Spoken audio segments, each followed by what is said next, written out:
Flight of the songbird, the thunder rolled like timpani drums above, as Nadia Hazen gathered the soaked fabric of her wedding lehenga in trembling hands. The embroidered crimson silk, heavy with rain and adorned with thousands of golden threads. That had taken artisans months to craft.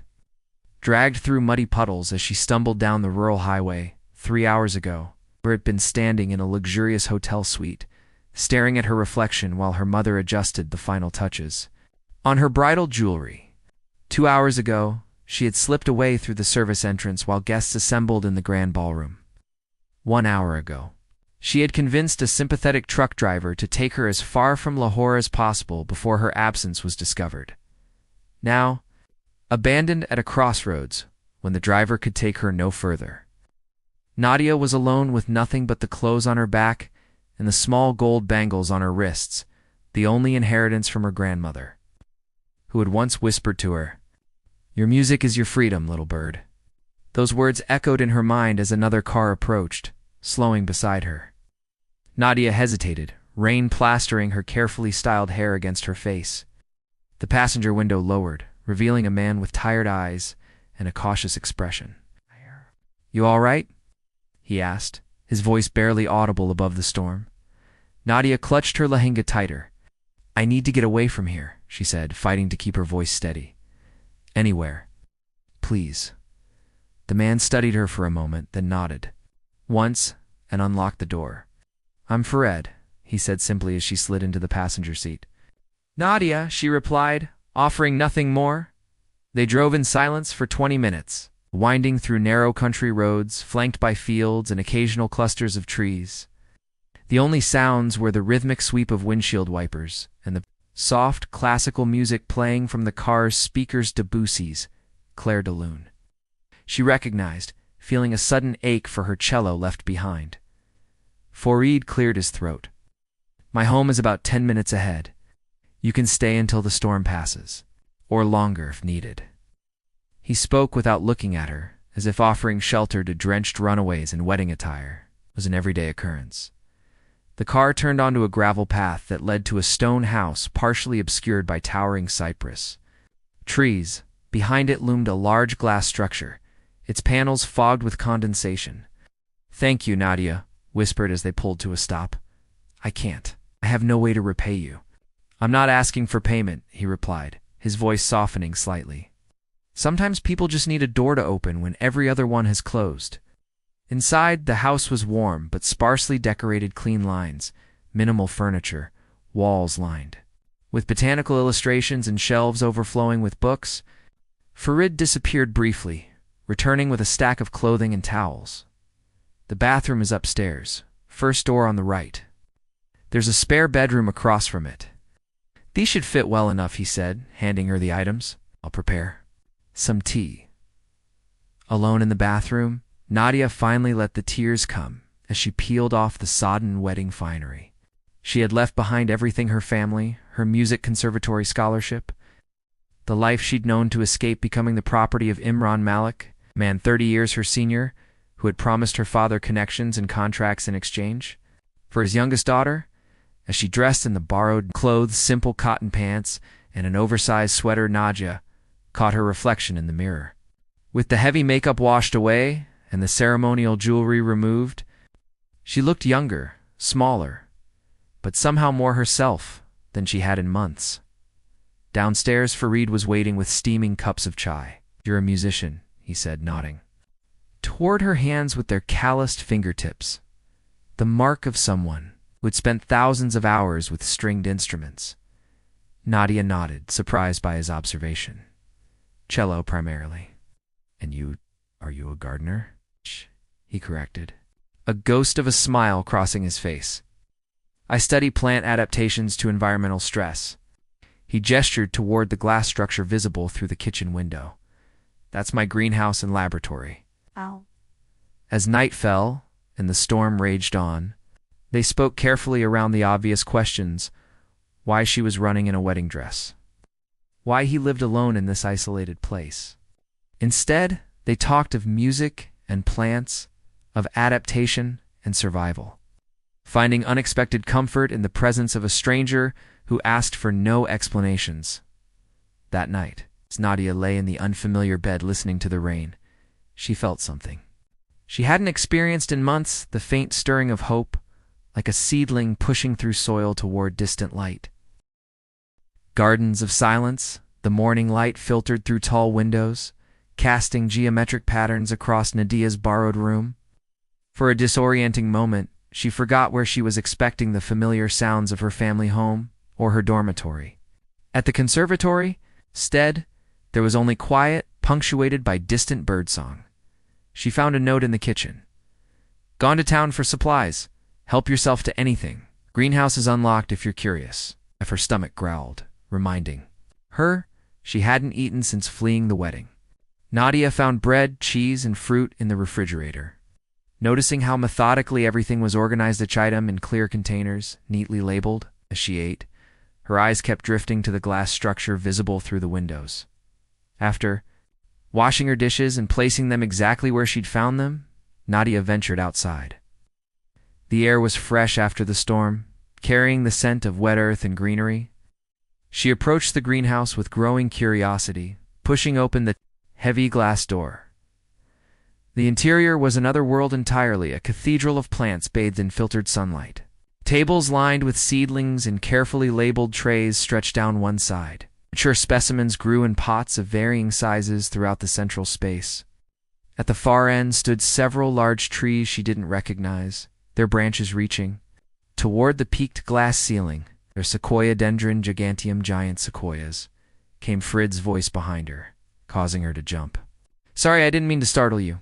He carried several bags of groceries, his face slightly less guarded in daylight. "They normally grow hundreds of feet tall in California, but I'm studying how they adapt to container cultivation." "There. Beautiful," Nadia said, genuinely impressed by the miniature forest he'd created. "How long have you been working with them?" 5 years with these specimens." He moved among the plants with gentle familiarity, checking soil, moisture, and inspecting leaves. "They are remarkably resilient. They've evolved to survive forest fires, drought, even lightning strikes.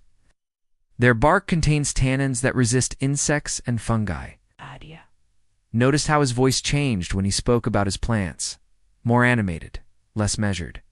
"You admire their resilience," she observed.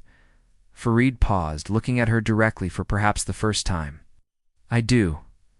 Nature teaches us that survival often depends on adaptation rather than strength alone." Over the following days, they established an unspoken routine. Frid worked in his greenhouse or at his desk, writing research papers. Nadia explored the house and grounds, finding unexpected treasures, a small library filled with books on botany, music, and poetry. A hammock strung between 2 elm trees, a creek that bubbled along the property's edge. On the 3rd day, she discovered an upright piano in a rarely used sitting room, dusty, but seemingly intact. Her fingers hovered over the keys, hesitant yet longing. "It was my mother's," Farid said. From the doorway, she taught music at the university. No one has played it in years. Nadia looked up silently, asking permission. "Please," he said, "it should be played." She began tentatively with simple scales, then moved into Chopin's Nocturne. In E-flat major, the piano was surprisingly well-tuned, its voice warm and rich. As she played, Nadia felt something uncoiling within her tension. She'd carried for so long, she'd forgotten its weight. When she finished, she realized Farid had remained in the doorway, watching with an expression she couldn't quite read. "Your family must miss your music," he said quietly. Nadia's hands stilled on the keys. They appreciated what it could give them: prestige, connections. "My father used my recitals to network with potential clients. My upcoming marriage was just another business arrangement." The bitterness in her voice surprised her. "I was accepted to study at the Vienna Conservatory, but when Imran expressed interest in me, my father withdrew my enrollment. Time I fulfilled my family obligations." "And so you ran," Farid said, not as a question. "And so I ran," she confirmed, "with nothing but a wedding dress I never wanted." That evening, as they prepared dinner together, another unspoken routine that had developed, Farid spoke of his own past for the first time. "I used to work at the botanical gardens in Islamabad," he said as he chopped vegetables with precise movements. "I had colleagues, research students, a regular life. Then my wife and daughter died in a car accident while I was at an international conference. He continued chopping, his rhythm never faltering despite the weight of his words. Afterward, I couldn't bear the sympathetic glances, the careful conversations. I took a research position that allowed me to work remotely, bought this place, and built the greenhouse. How long ago? Nadia asked softly. For years, 2 months, and 17 days, he answered without hesitation. That night, Nadia played the piano again, choosing pieces that spoke of sorrow and resilience. Bach's Cello Suite No. 1, arranged for piano, in Beethoven's Moonlight Sonata. The music filled the house, flowing into rooms that had known only silence for years. From the greenhouse. Farid listened, his hands stilling among the seedlings as the notes wrapped around him like a forgotten embrace. In the days that followed, something shifted between them. They still maintained careful boundaries, but conversation came more easily. Nadia began helping in the greenhouse, learning the names and needs of various plants. Farid found himself lingering by the piano in the evenings, sometimes bringing his research journals to read while she played. 1 week after her arrival, as they sat on the porch watching fireflies emerge at dusk, Farid handed her a small package. "I noticed you looking at the art supplies in town yesterday," he said as she unwrapped a set of charcoal pencils and a sketch pad. "Thank you," she whispered, running her fingers over the smooth paper. "I used to draw before the cello became my focus. My mother said it wasn't a proper use of my time. Perhaps here you can decide what's proper for yourself," he replied. That night, Nadia sketched his greenhouse from memory, the soaring glass panels, the organized chaos of greenery, the trees reaching skyward despite their contained roots. It was the first time in years she had created something purely for herself, with no expectations attached. She was beginning to understand that this place, with its quiet rhythms and absence of demands, was changing her, or perhaps allowing her to rediscover parts of herself long suppressed. Sometimes when Frit thought she wasn't looking, she caught him watching her with an expression that suggested he too was remembering how to experience something beyond grief. Echoes of the past, 2 weeks into Nadia's stay. The outside world intruded in the form of a newspaper Farid brought back from town. On page 3, a small headline caught her eye. "Family seeks missing daughter." Below it was a photograph of Nadia, in formal attire from a conservatory performance the previous year, alongside details of her disappearance on her wedding day. Her hands trembled as she read. The carefully constructed Nareda, young woman suffering from emotional distress, who had wandered away before her wedding ceremony. Her father expressed concern for her fragile mental state and urged anyone with information to contact the family immediately. No mention of the arranged marriage to a man 3 decades her senior, no acknowledgement of her dreams sacrificed. For business connections, "They're looking for me," she said unnecessarily, pushing the paper toward Farid. He read it silently, his expression darkening. "This portrayal is ... manipulative. It's what my father does best," Nadia replied, a hollow laugh escaping her, reality to suit his needs. "In his world, I couldn't possibly have left willingly. Something must be wrong with me." She stood abruptly, pacing the kitchen. He'll never stop looking. His pride won't allow it. Frid folded the newspaper deliberately. "What do you want?" To do the question startled her. Throughout her life, what she wanted had rarely been considered. Her education, her music, her marriage all had been directed by others, particularly her father. Now, faced with actual choice, Nadia felt simultaneously liberated and terrified. "I don't know," she admitted. "I can't go back. But I can't stay here forever, living in borrowed clothes and playing someone else's piano." She wrapped her arms around herself. "I have no money, no identification, nothing." "You have time," Fritz said quietly. "Do you have a safe place while you decide?" That afternoon, while Farid was deep in research, Nadia explored the house more thoroughly, seeking distraction from her spiraling thoughts. In a rarely used study, she discovered a collection of photographs tucked inside a desk drawer, Frid with a woman whose smile transformed his face into something younger, happier. In several images, they held a small girl with her father's serious eyes and her mother's ready smile. Hastily, she returned the photographs, feeling like an intruder in their frozen happiness. But the images lingered in her mind, the stark contrast between the man in those pictures and the solitary figure who had retreated to this isolated house with only his plants for company. That evening, when Farid returned from the greenhouse, Nadia was waiting with tea and a decision. "I'd like to stay a little longer," she said. "I'd like to contribute somehow, not just taking your charity." He considered her words. "There's a music school in town. They might need a teacher." Hope flickered within her. "You think I could teach without proper documentation?" "The director is an old friend of my mother's. She might be willing to make arrangements." He hesitated.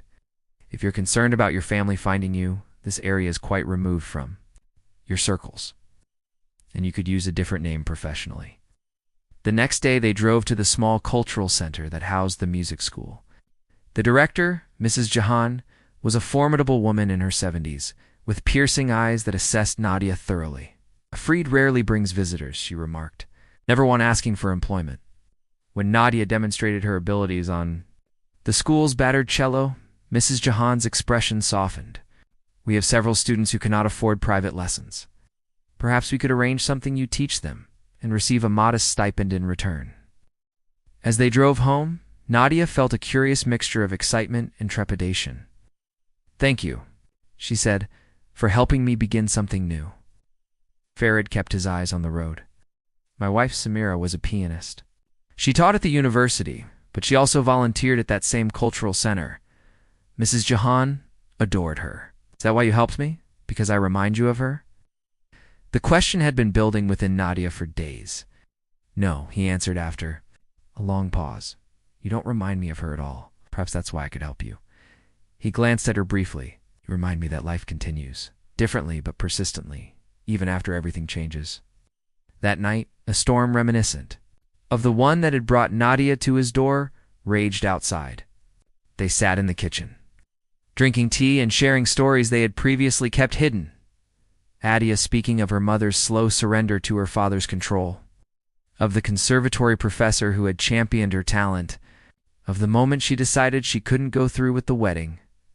Farid spoke of meeting Samira at a botanical lecture where she had challenged his research methods, of their daughter Leela's fascination with collecting leaves, of the crushing guilt he felt at being away when the accident happened. "I keep thinking I could have prevented it somehow," he confessed. "If I had been there instead of presenting at that conference, ... and I keep wondering if I should have fought harder earlier." Nadia responded.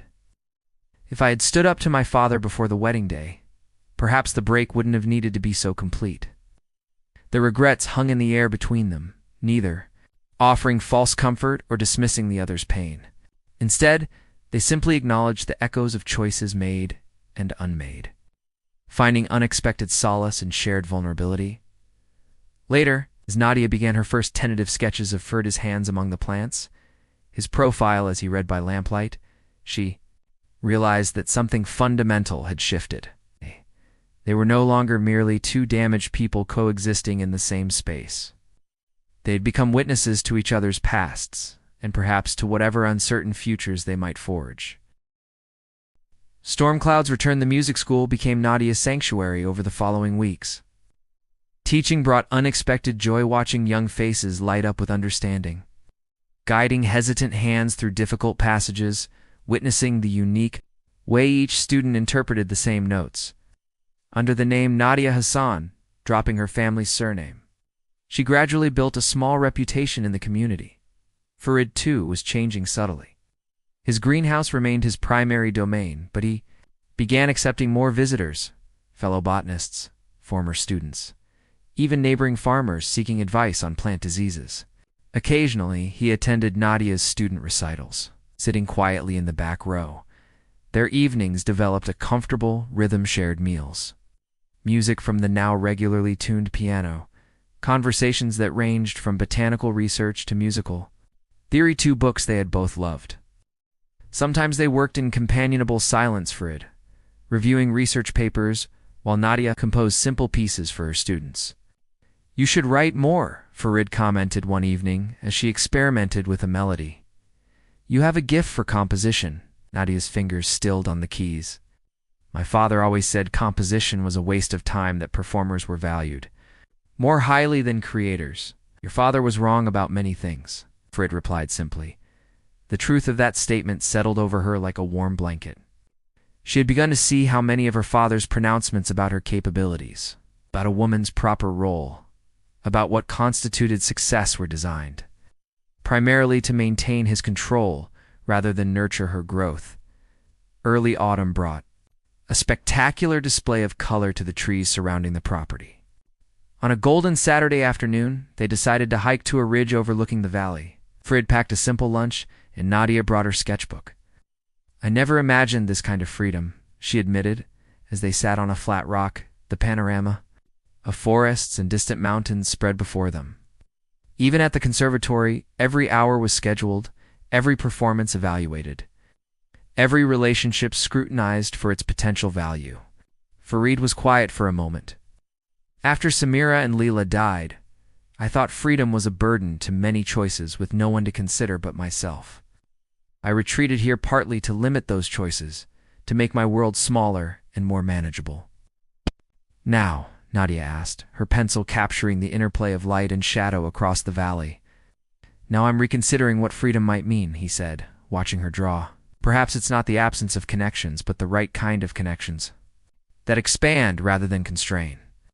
The moment hung between them, filled with unspoken possibility. Then Farid's phone buzzed, a rare interruption, as he kept it mainly for emergencies. The screen displayed Mrs. Jahan's name. Farid, the older woman said without preamble when he answered. There was a man at the cultural center asking questions about a new cello teacher. He had a photograph. It was Nadia. A piece of the afternoon shattered. Farid thanked Mrs. Jahan for the warning and ended the call, turning to Nadia with grave eyes. Someone's looking for you.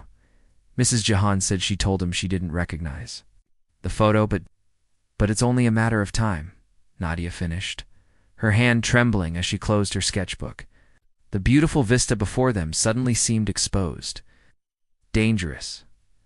They descended the trail in tense silence, both lost in thought. Back at the house, Nadia paced the kitchen. I should leave, she said. If they find me here, you'll be implicated. Harboring a runaway, or whatever story my father has concocted. Where would you go? Farid asked practically. I don't know. Another town, another country if possible? The magnitude of starting over yet again overwhelmed her. I have some money saved from teaching, but not enough for a car, engine interrupted. The sound of tires on gravel sending a chill through her body. Through the kitchen window, she saw a black luxury sedan pulling up to the house. The driver's door opened and a familiar figure emerged, Jacob, her father's personal assistant and fixer. They found me, she whispered, backing away from the window. Panic threatened to overwhelm her, memories of her father's cold fury when crossed, flooding back. Farid's hand touched her shoulder gently. You have choices, Nadia. Whatever you decide, I'm with you. The knock at the door was firm, authoritative. Farid answered while Nadia remained in the kitchen, heart pounding. I'm looking for Nadia Hazen, came Rakib's smooth voice. We have reason to believe she's staying here. May I ask who's looking for her? Farid's tone revealed nothing. Her family is very concerned. She left home under distressing circumstances.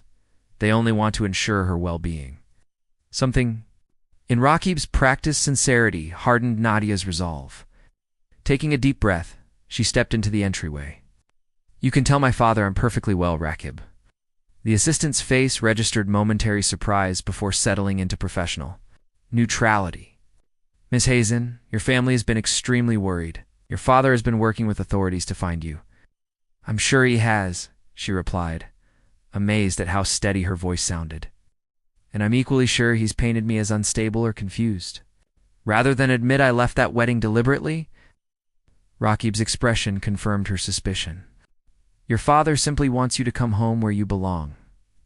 Mr. Malik has even agreed to overlook this ... incident and proceed with the marriage once you've had appropriate counseling. A laugh escaped her, bitter, but fearless. How generous of him. Please deliver my refusal to both my father and Mr. Malik. I won't be returning. Rakib's pleasant demeanor slipped slightly. Miss Hazen, I don't think you understand the seriousness of your situation.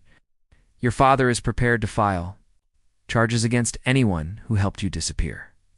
His gaze shifted meaningfully to Farid. "Abduction, interference with a legal marriage contract, these are serious matters." "I wasn't abducted," Nadia said firmly. "I left of my own volition, and Mr. Nasser offered temporary shelter to someone in distress. Any legal action would require my testimony, which would not support my father's claims." A calculating look crossed Rakib's face. "Your father anticipated you might be ... uncooperative. He asked me to remind you that your younger sister, Hania's music scholarship, could be affected by family scandal. And your mother's health is already fragile. This continued stress is taking a considerable toll." The manipulation was so transparent, so familiar, that Nadia almost laughed again. Instead, she felt a calm clarity descend over her. "Tell my father that if he contacts me again, I'll give interviews to every newspaper about how he attempted to sell his daughter to a business associate 3 decades her senior. Ask him if Mr. Malick's business connections are worth that kind of publicity." Composure finally broke. He wouldn't dare. "I already left him standing at his carefully orchestrated wedding," she replied. "I think we've established I'm capable of inconvenient courage." After Rakib departed, making vague threats about further action, Nadia collapsed onto the sofa. Adrenaline draining away, Farid sat beside her, not touching but close enough that she could feel his presence. "You were magnificent," he said quietly. "I was terrified," she admitted. "But I realized something important: my father's power over me has always been my fear of his disapproval, my belief that I needed his permission to exist as myself. Once I stopped believing that, he became just a man making threats he can't actually enforce." Farid nodded. "Freedom often begins in the mind before it manifests in the world." They sat in silence as evening descended, the house growing dark around them. Finally, Nadia spoke the question hanging between them. "What happens now?" The symphony of new beginnings, the confrontation with Rakib, marked a turning point. Though Nadia remained vigilant for further attempts by her family to reclaim her, she refused to let fear dictate her choices again. With Farid's help, she consulted a lawyer who specialized in women's rights, establishing legal protection against her father's threats. "Your case isn't uncommon," the lawyer Ms. Rahim explained during their meeting. "Many women flee forced marriages, but few have the support system to rebuild afterward. You're fortunate in that regard." The comment lingered with Nadia as they drove home. "Am I taking advantage of your kindness?" she asked Farid suddenly. "I've been here for months now, disrupting your solitude, changing your routines." He considered her question with his characteristic thoughtfulness. "Before you arrived, my life was ordered, predictable, safe." His hands tightened slightly on the steering wheel. "But safety built on isolation isn't really living. It's just ... waiting." "Waiting for what?" she asked softly. "I don't know. Perhaps for whatever comes next." He glanced at her briefly.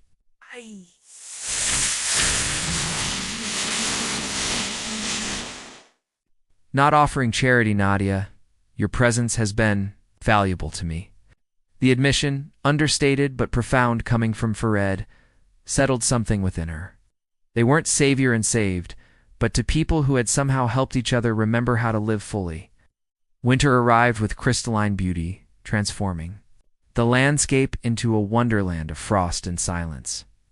Nadia's teaching schedule expanded as her reputation grew, and she began composing in earnest pieces that expressed her journey from constraint to freedom, from fear to tentative joy.